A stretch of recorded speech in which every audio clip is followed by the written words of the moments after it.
Hola a todos, este es el canal de la enciclopedia. En este episodio explicaremos Inteligencia emocional, por qué es más importante que el cociente intelectual, que es un libro de psicología popular muy influyente.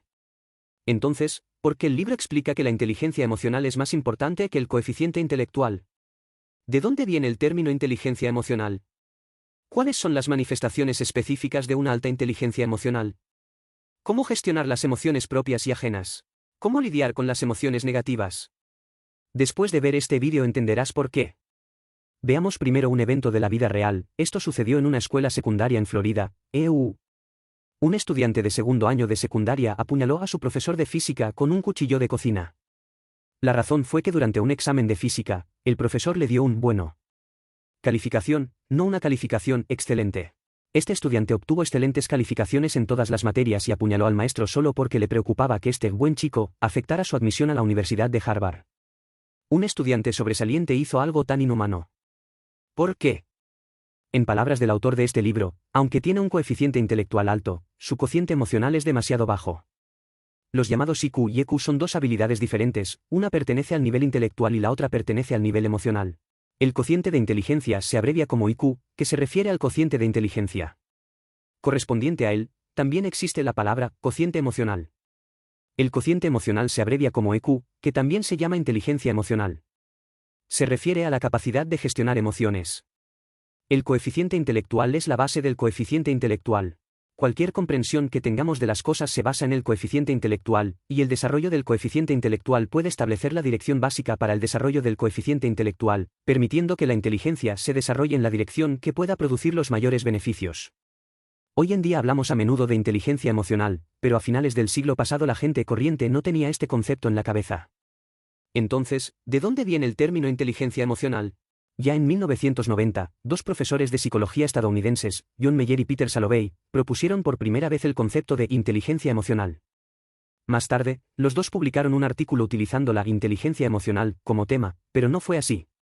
Atraer la atención de la gente. El autor Daniel Goleman se inspiró en esto y escribió el libro del que vamos a hablar en este episodio en 1995. Tuvo una gran respuesta y dominó la lista de libros más vendidos del New York Times durante 18 meses y se reimprimió innumerables veces. Es precisamente gracias a este libro que el concepto de inteligencia emocional salió de la torre de marfil de la investigación psicológica y entró en el público, convirtiéndose en una palabra de moda en los hogares. Más importante aún, Goleman propuso la opinión de que la inteligencia emocional es más importante que el coeficiente intelectual. Romper el determinismo del coeficiente intelectual siempre ha sido el caso.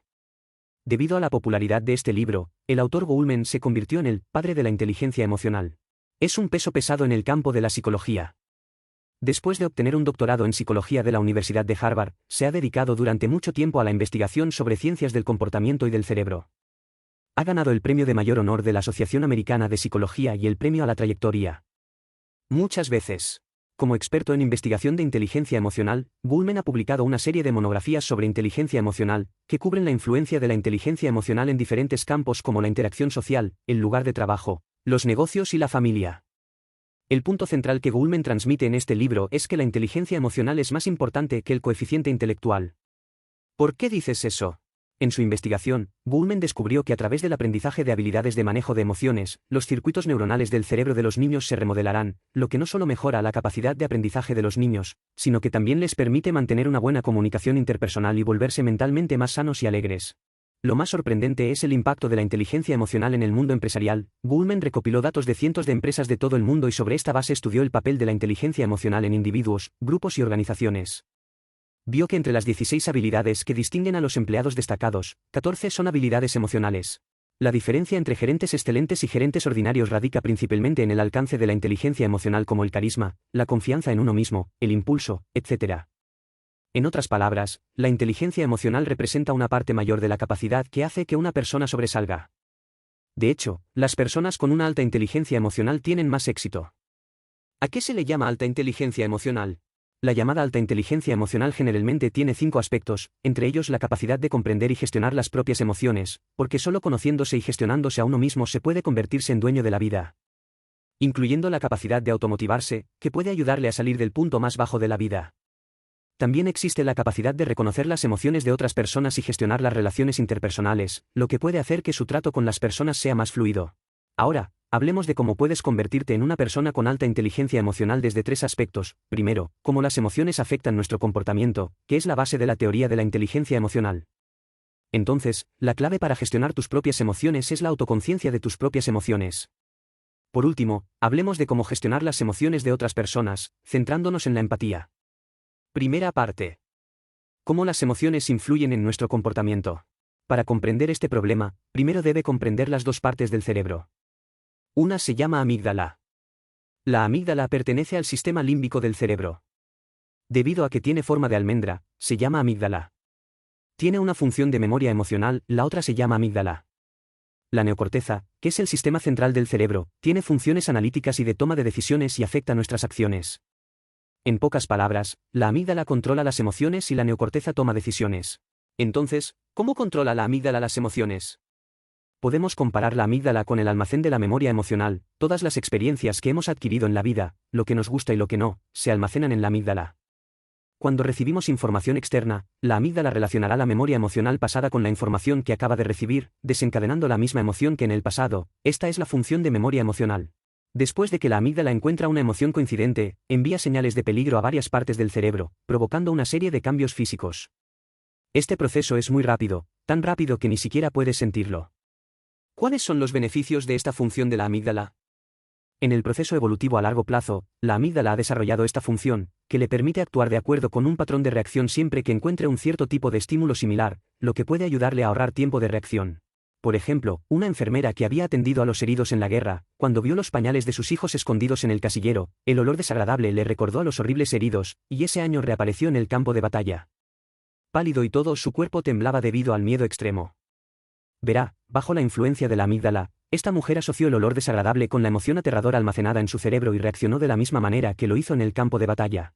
Sus acciones fueron inconscientes y no intervino la toma de decisiones racional. Para hablar de toma de decisiones racional tenemos que hablar del neocórtex. Normalmente, la información a la que estamos expuestos se transmite al neocórtex a través del sistema nervioso, quien toma una decisión después de analizar y evaluar exhaustivamente la información. Este juicio, después de ser procesado por el neocórtex, se transmite luego a la amígdala, provocando una respuesta emocional. Se puede decir que la amígdala y la neocorteza, una perceptiva y otra racional, trabajan juntas y se complementan para mantener en armonía las emociones y la racionalidad.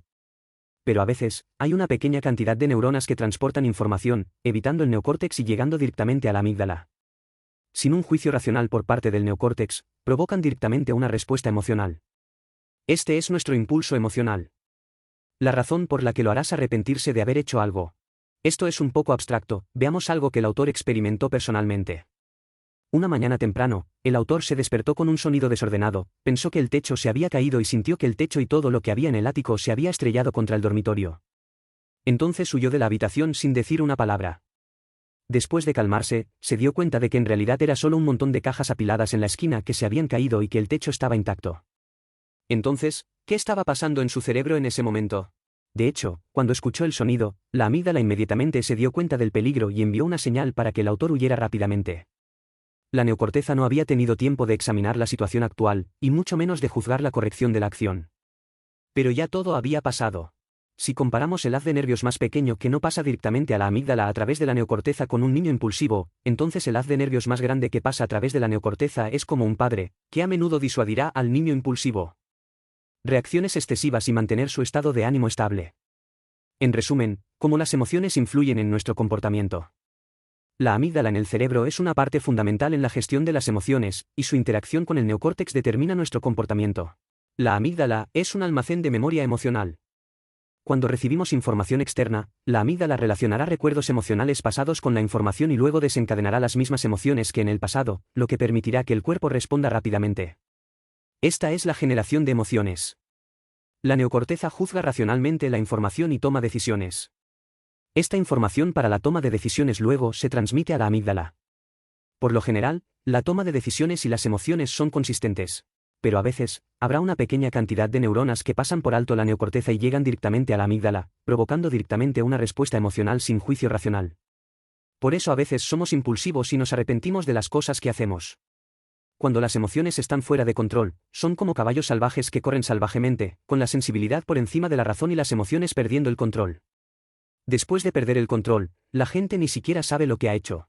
Probablemente nadie quiera dejarse llevar por emociones impulsivas todo el tiempo. Las personas con una alta inteligencia emocional saben gestionar sus emociones para poder tomar decisiones más acertadas. Entonces, ¿cómo gestionar tus emociones? La segunda parte. La clave para gestionar sus propias emociones es la autoconciencia de sus propias emociones. Si quieres gestionar bien tus emociones, primero debes comprenderlas, lo que requiere autoconciencia. ¿Qué es la autoconciencia? Significa que cuando tienes un arrebato emocional, puedes salir de ti mismo y mirarte a ti mismo, como un espectador, y ser consciente de tu estado emocional. Entonces, ¿qué sucede exactamente en nuestro cerebro durante la autoconciencia? Los investigadores han descubierto que la autoconciencia requiere la activación del neocórtex. ¿Recuerdas el neocórtex del que hablamos antes? De hecho, el neocórtex tiene otra función importante, que es la capacidad de sentir los propios sentimientos, que es la introspección. La introspección solo puede ocurrir después de que se activa la neocorteza. Una vez que activamos la neocorteza para ser consciente de nuestras emociones, significa que los circuitos neuronales de la neocorteza están funcionando activamente, se activa el pensamiento racional y la neocorteza puede controlar la amígdala impulsiva para mantener estables las emociones. Para decirlo sin rodeos, significa utilizar el pensamiento racional para derrotar al pensamiento emocional. Por tanto, puede ayudarnos a gestionar adecuadamente nuestras emociones y evitar que seamos esclavos de nuestras pasiones. Para comprender mejor la autoconciencia, veamos una leyenda difundida en Japón. Un día, un samurái le pidió a un maestro zen que le explicara qué era el paraíso y qué era el infierno. El maestro zen lo regañó: gente vulgar, ¿cómo puedo hablar del Tao? Después de escuchar esto, el guerrero se enfureció, desenvainó su espada y gritó: sois tan groseros que os mataré. El maestro zen respondió con calma: eso es el infierno. El samurái quedó atónito por un momento, luego inmediatamente guardó su espada y rápidamente se inclinó ante el maestro zen para agradecerle por su consejo. El maestro zen volvió a decir: ese es el paraíso. El guerrero comprendió de repente.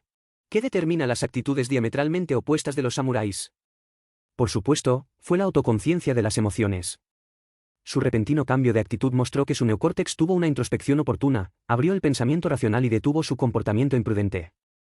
Verás, la diferencia entre ir al infierno e ir al cielo es solo este pensamiento: cuán importante es la autoconciencia. Se puede decir que la autoconciencia es como un botón de gestión emocional. Al activarlo en momentos críticos, podemos convertirnos en dueños de nuestras propias emociones y dejar que nuestras emociones se desarrollen en la dirección que queremos. En la vida, a menudo nos preocupan las emociones negativas, como la depresión, la ansiedad, la ira, etc., que pueden afectar nuestra calidad de vida. El autor nos cuenta que una de las mejores formas de afrontar las emociones negativas es la terapia cognitiva. ¿Qué es la terapia cognitiva? Es un método para tratar enfermedades mentales. El método específico consiste en cuestionar o criticar los pensamientos que provocan tus malas emociones, persuadirte con una razón que pueda aliviarte y lograr el control de tus emociones. El uso de la terapia cognitiva debe basarse en el autoconocimiento. Veamos cómo gestionar las propias emociones negativas basándonos en casos. Comencemos con un ejemplo de cómo controlar la ira. Por ejemplo, estás conduciendo por la autopista y un coche casi te atropella. La situación es muy peligrosa y te asusta hasta el punto de sudar frío. Después de estar asustado, por supuesto que estarás muy enojado. Este enojo te hará tener pensamientos de venganza. Pisarás el acelerador y correrás hacia adelante. Si otro auto detrás de ti te toca la bocina, desahogarás tu enojo contra el conductor. Si se permite que estas emociones continúen, las consecuencias serán inimaginables. Tenga en cuenta que en este momento crítico, si puede ser consciente de sus emociones, por ejemplo, puede pensar: estoy muy enojado ahora, tal vez no debería estar enojado, es demasiado peligroso conducir cuando está enojado. Esto muestra que la neocorteza está activada, y luego puedes pensar en el problema con una actitud inquisitiva. Puedes pensar así: no es posible que quiera chocar conmigo a propósito y no lo conozco. Debe tener prisa. O puedes pensar así: conduciendo tan rápido en la carretera, este tipo solo busca la muerte. ¿No seré el mismo que él? Después de pensar de esta manera, ¿seguirás estando nervioso? ¿Enojado? Definitivamente no, lo que demuestra que has logrado controlar tus emociones con razón. Verás, con autoconciencia es como activar el botón de autoayuda. Podemos controlar las emociones negativas y dejar que se desarrollen en una dirección que sea beneficiosa para nosotros. De lo que acabamos de hablar fue de controlar la ira. A continuación, hablemos de otro ejemplo de control de la ansiedad. Salgamos de este libro por un momento y veamos un ejemplo que le sucedió a un amigo mío. La señora Zan a menudo se enferma mientras conduce al trabajo y cada vez que se encuentra con un atasco de tráfico, se siente nerviosa, mareada, sudando y tiene las manos y los pies fríos. En ese momento estaba muy asustada. Cuanto más asustada estaba, más incómoda se sentía y finalmente sintió que ya no podía aguantar más. Tan pronto como se encontró con esta situación, sospechó que tenía una enfermedad cardíaca, pero lo extraño fue que cada vez que iba al hospital para ser examinada no se encontraba ningún problema. Más tarde, con la ayuda de un psiquiatra, finalmente se encontró la causa, resultó ser la ansiedad de la señora Zhang. Bajo la guía de un psiquiatra, insistió en utilizar la terapia cognitiva. ¿Cómo lo hizo? Cada vez que está a punto de enfermarse, la señora Zhang sabe que su ansiedad está a punto de atacar, por lo que repite en su corazón: ahora estoy un poco ansiosa. No estoy enferma y mi vida no corre peligro. No hagas un escándalo, esto terminará en un rato. La señora Zhang probó este método. Aunque no fue fácil al principio y su ansiedad no cedía, trató de controlarla. Descubrió que, mientras se lo recordara a sí misma repetidamente, la situación mejoraba gradualmente. Verá, las emociones negativas se pueden vencer. Siempre que seamos conscientes de nuestras emociones, podemos utilizar la terapia cognitiva para derrotar el pensamiento perceptual con el pensamiento racional, evitar que las emociones negativas se propaguen libremente y guiar las emociones para que se desarrollen en una dirección positiva. Podemos ser los dueños de nuestras propias emociones. Lo anterior es el segundo contenido del que hablamos. La clave para gestionar tus emociones es tener autoconciencia.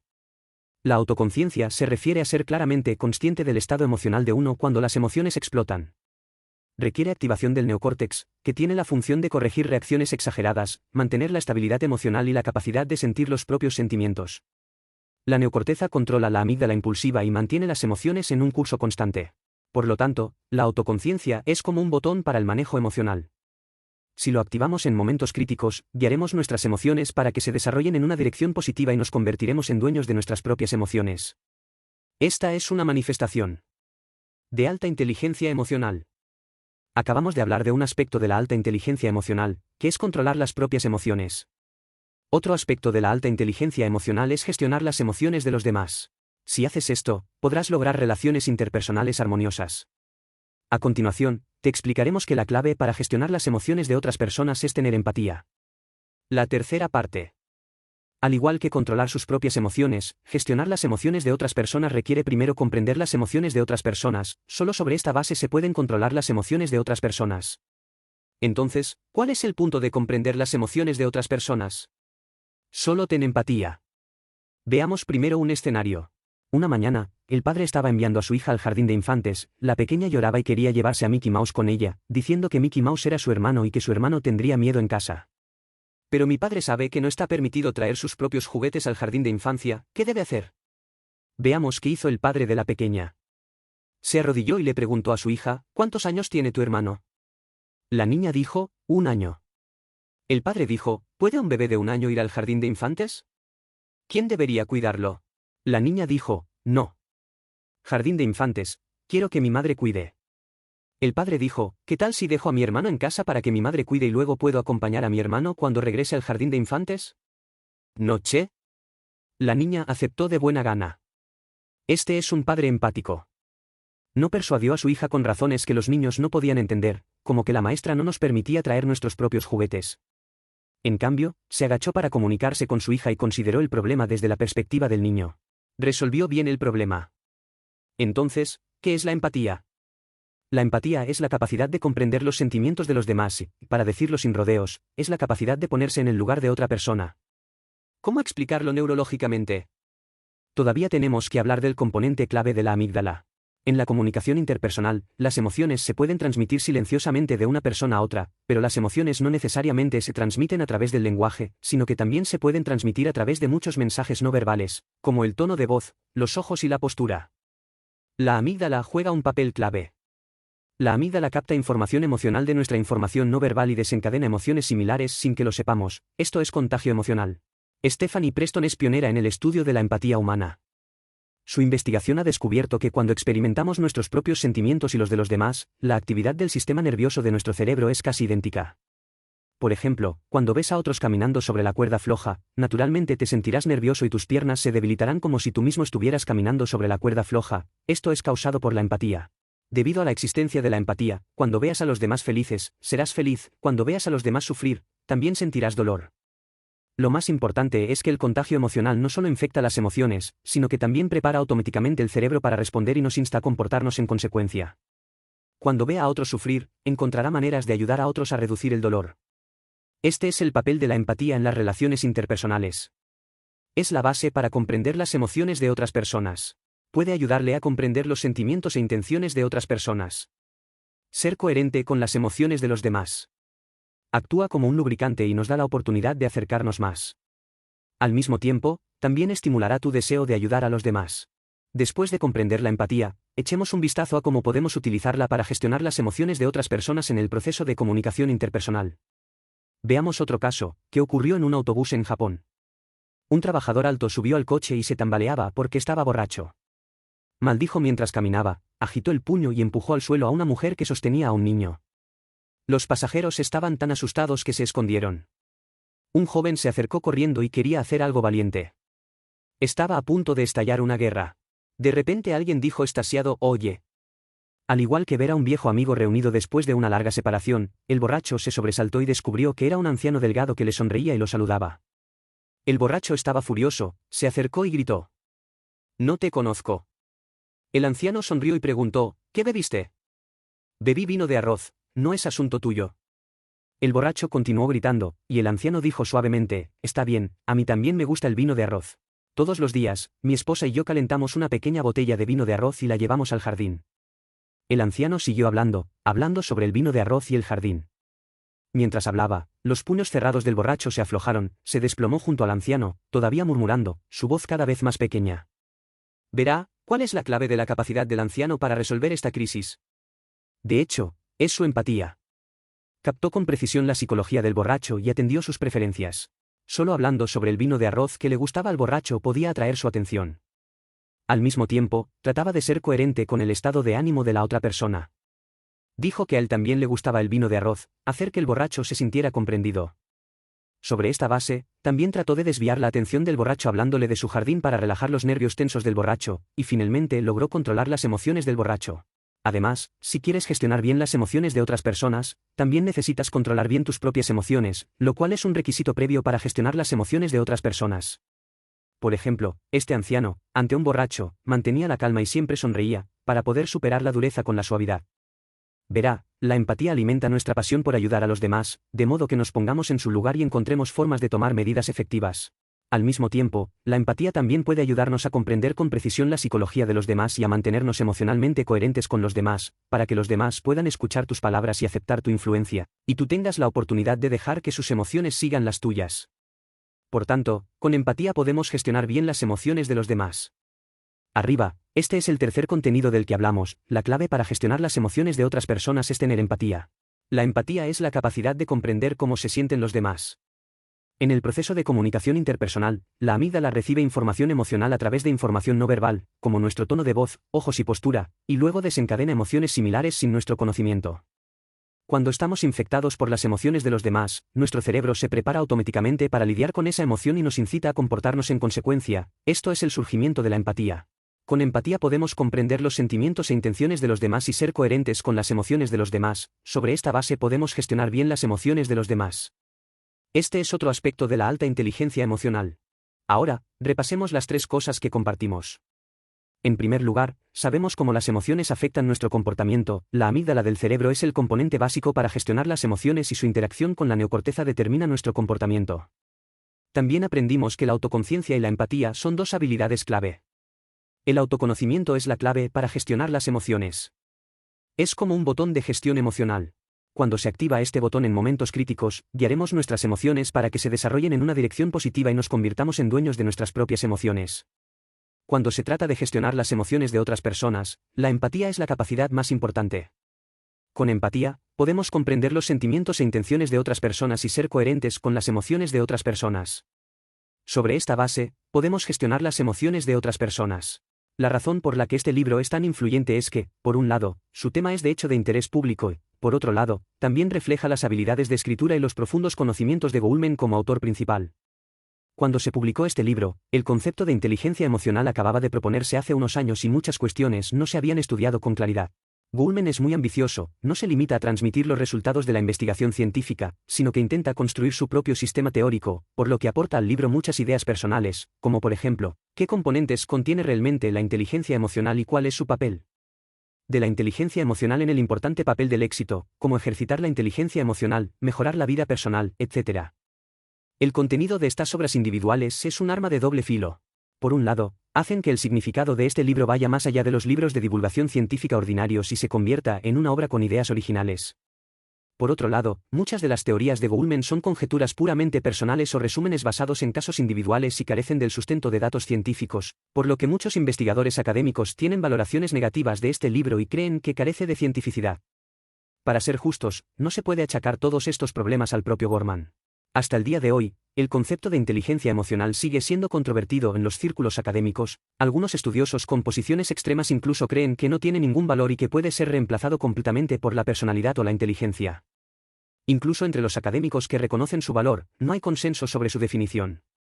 Además, en términos de medición, a diferencia del IQ, el EQ ha desarrollado pruebas estandarizadas relativamente maduras. En un campo en el que compiten cientos de escuelas de pensamiento y hay muchas más preguntas que conclusiones, el enfoque de Goleman, aunque no está en línea con las normas académicas tradicionales, todavía tiene su valor. Este es el final de este programa. ¿Cuáles son sus diferentes opiniones al respecto? Bienvenido a dejar un mensaje para discutir con todos. Oye, si te gusta nuestro canal, suscríbete. Jaja, ¿recuerda que te gusta?